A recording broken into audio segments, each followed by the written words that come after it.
শহর গ্রাম, ধনী অথবা গরিব, নারী কিংবা পুরুষ, সবার কাছে সব মহলে সমান জনপ্রিয়। নকশি কাঁথা আছে, বকুল ফুল, তারপরে অনেক বিভিন্ন ধরনের আর কি নাম আছে কাঁথার। বন্ধুরা, আজ জানাবো নকশি কাঁথা কোথায় তৈরি হয় এবং কিভাবে আপনি পেতে পারেন। নিয়ে যাব নকশি কাঁথার গ্রামে।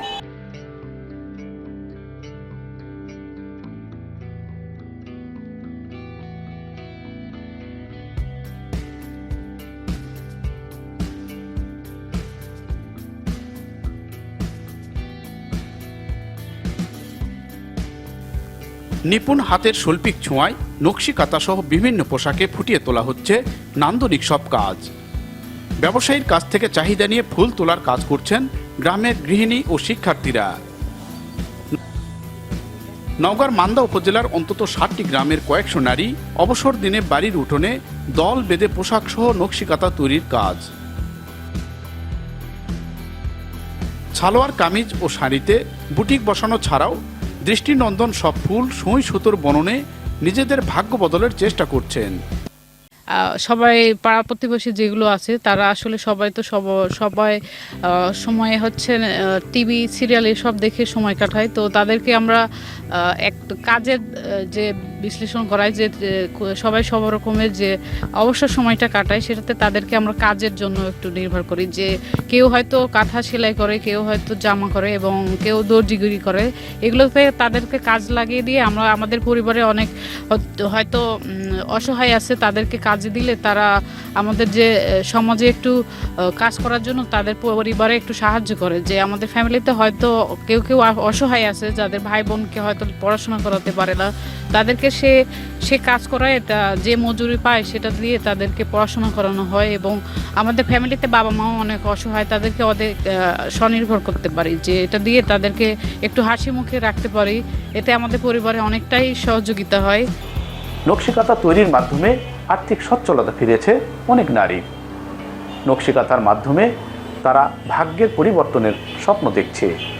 ধরে নেন হচ্ছে আমরা জামাতে হাতের কাজ করি, তারপরে হচ্ছে মানে সিঙ্গার মেশিনের কাজ করি, তারপরে হচ্ছে শাড়িতে কাজ করি, পাপোশ সেলাই, কাঁথা সেলাই। কাঁথা তো মানে বিভিন্ন রকমের সেলাই আছে। কাঁথাতে বেশি পরিশ্রম হয়, মানে সব কাজেই বেশি পরিশ্রম হয়, কিন্তু সেই হিসাবে আমাদের কষ্টের মানে পরিশ্রমটা ওঠে না।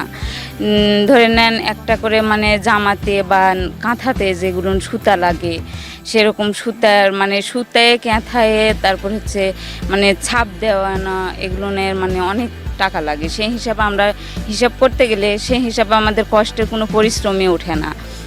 আর হচ্ছে আমরা হচ্ছে চাই যে হচ্ছে এগুলো কাজ করার জন্য একটা জায়গার থেকে টাকা নিলাম, বা একটা হচ্ছে এনজিও যেগুলো আছে সেগুলো বা কারোতে ধার নিলাম, নিয়ে যে কাজটা করার জন্য এই কাজটা আমরা করে যেন লাভবান হই, সেই হিসাব করতে গেলে আমাদের লাভ হয় না।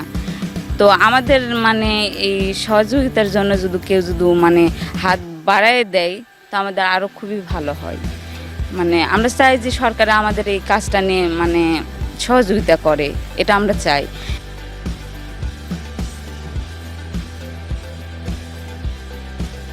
বাংলা সাহিত্যের অন্যতম পুরোধা কবি জসিমউদ্দিন নকশি কাঁথার মাঠ নিয়ে লিখেছেন নিবন্ধ। তিনি বন্দনা করেছেন নকশি কাঁথা নিয়ে। এই নকশি কাঁথা শুধু বাংলাদেশে নয়, সারা বিশ্বেই তার কদর, তার সমাদর সমানভাবে অটুট তার জায়গা দখল করে রয়েছে। তো আমাদের কাজ করে কোনো আমরা অনেক সময় মূল্য পাই না। কারণ কী জন্য মূল্য পাই না? কারণ আমরা অনেক কাজ করি ঠিকই, কিন্তু বাইরে যখন আমরা দিই তখন কিন্তু আমাদের দাম ওভাবে পাওয়া যায় না। আর এই যে আমাদের সাথে আমরা একটা সমিতির মাধ্যমে এই কাজগুলো আমরা করতে চাচ্ছি এবং আমরা এটা বড় করতে চাচ্ছি, কিন্তু আমরা আসলে ওভাবে আমাদের একটু আর্থিক সমস্যাও আছে। হ্যাঁ, কিন্তু আমরা এনজিওর থেকে আমরা কিছু ঋণ নিছি, কিন্তু আমরা ওভাবে এখনও ফোটায় তুলতে পারিনি। আমরা এই যে এগুলো যে একবারে একটা নামকরণ করব, কিন্তু আসলে আমরা পারতেছি না করার জন্যে। আর বিশেষ করে দেখেন একটা জামা যদি তৈরি করি, অন্যখানে দেখেন 500, 600, 700 টাকাও পাওয়া যায়, আর আমরা এখানে গ্রামে অবহেলিত মনে হচ্ছে তাদের কাছে। সেজন্য কিন্তু আমরা এটার দাম মূল্যায়ন পাচ্ছি না। বন্ধুরা, আমাদের যে কোনো প্রতিবেদন এবং ডকুমেন্টারি পেতে আমাদের সাথে থাকবেন সে প্রত্যাশাই রাখছি। আমাদের ইউটিউব চ্যানেল আর নিউজ বিডি 24 এবং Facebook page vision news today like, share এবং কমেন্ট করবেন এবং আমাদের ফলো করবেন এমন আশায় রাখছি। সে সাথে আপনাদের সহযোগিতা, প্রেরণা একান্তভাবেই আমরা আশা রাখছি। ভালো থাকবেন, সুস্থ থাকবেন।